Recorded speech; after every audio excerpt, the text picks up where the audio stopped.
Finally guys আমরা সেই মনোরম দৃশ্যটি দেখতে পেলাম মন্দিরে।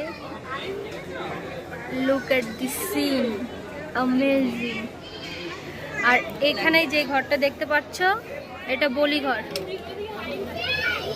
কিন্তু এখন বলি হয় না বলে এই সমস্ত ছাগলদের যারা মানত করে ছেড়ে রেখে দিয়েছে, এরকম সারা থাকে।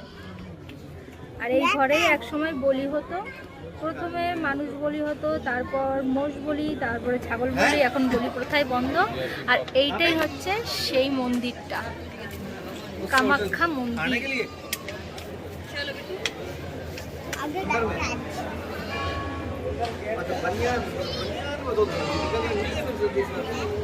সকাল 7টার থেকে লাইন দিয়ে এখন বাজে দুপুর 3:30। তাও এখনো পুজো দেওয়া শেষ হলো না, জানি না এখনো কত সময় লাগবে, দেখা যাক।